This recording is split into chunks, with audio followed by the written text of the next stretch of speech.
Hello ladies and gentlemen, welcome to the channel. Today, I know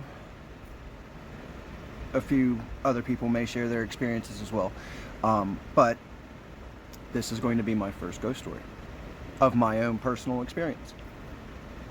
So if you like it, please drop a follow, go check out the YouTube. It's also going to be the same as the TikTok channel. So today, we're going to cover the story of the hatchetman of Wehr Road in Trenton, Ohio, where I was personally born and raised.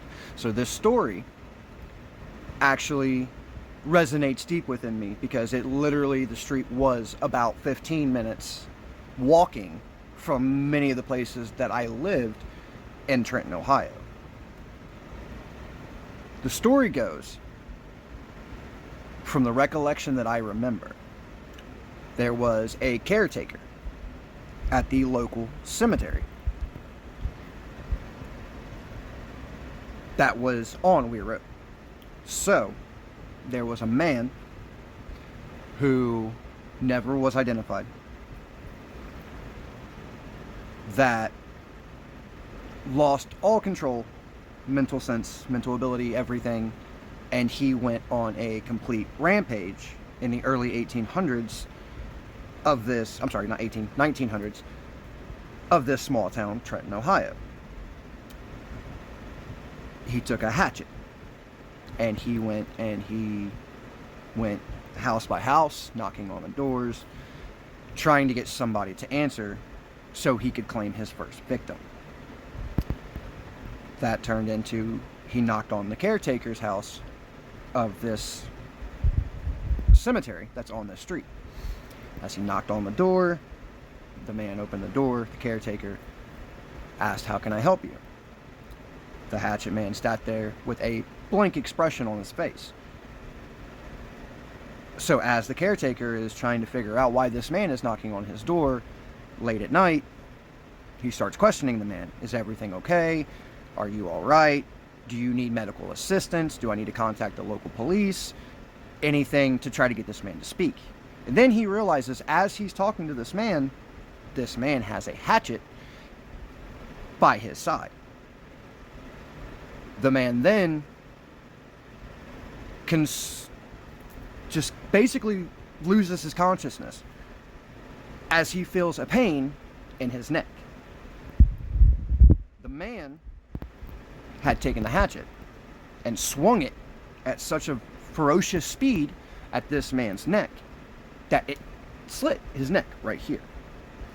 So as the caretaker is trying to come to his senses and trying to figure out what's going on, the hatchet man just starts stabbing and hacking this man up with this hatchet.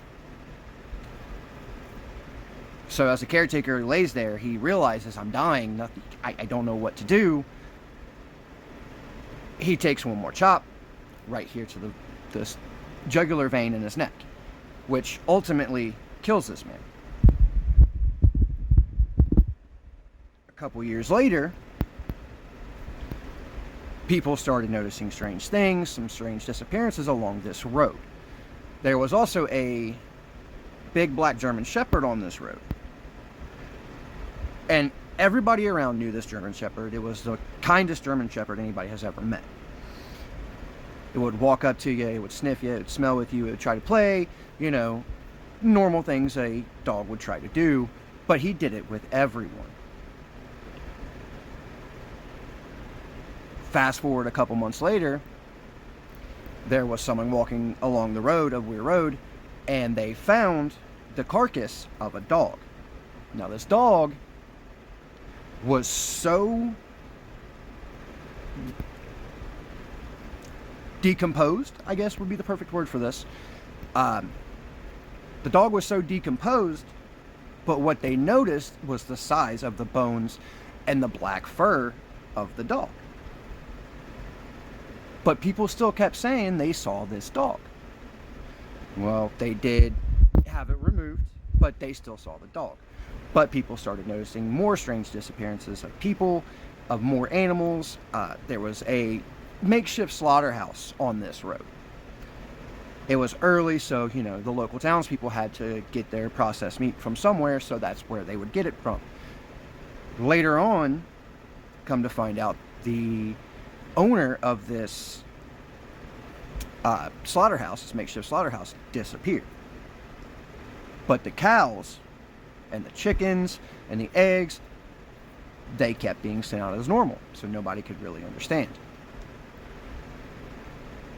Fast forward another 5, 10, 15, 20 years, people started going down this road, searching for some kind of adventure, and then they started noticing hatchet marks alongside houses. They would notice when there was a barn on this road, and they would notice that regularly there would be hatchet marks just right across.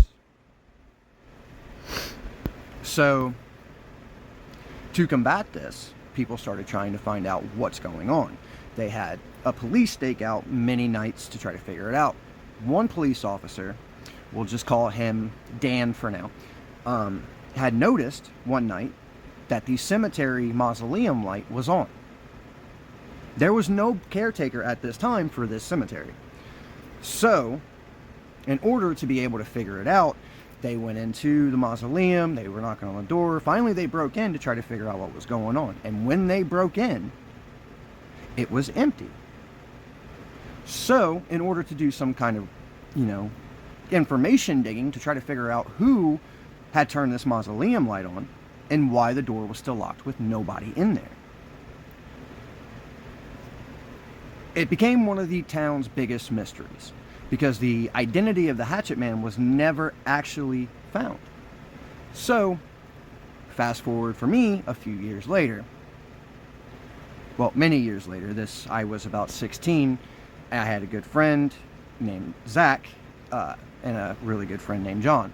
So, fast forward a few years later, we're all, hanging out, trying to be the troublemakers, having some fun. There was a lot of rumors that this road was severely haunted and that there was demonic presence on this road. In the barn, there were multiple reports and multiple bodies found inside the barn that lived on this road where the hatchet marks would be found. And during this time, they were trying to renovate. They had built an entire new slaughterhouse. They had built all this new stuff. It was all completely metal. As we're walking, we reached the road and we noticed something running towards us, and we kind of freaked out. My buddy John, he's a hunter, so he kind of got down and he's like, wait a minute guys, it's okay. He sees the dog, the big black German Shepherd, running towards us. Starts to play, starts having all this fun. As we're walking, we start walking, the dog's following us, it's okay, everything's fine, we're a little creeped out, but at the same time, we're also thinking, we've lived in this town for how long? Since the day we were born, pretty much. So we're trying to, do our own little paranormal investigation. Everybody says if you walk down this road at night, you'll go missing. And there was a lot of missing people reports around this time too, as well, that people would just disappear and then their bodies would turn up elsewhere, or they would just never be found again. So, keeping that all in the back of our minds, we decided, hey, let's take this trip, let's take a walk, let's figure this all out, and we'll go from there. Stay tuned for part 2 very soon.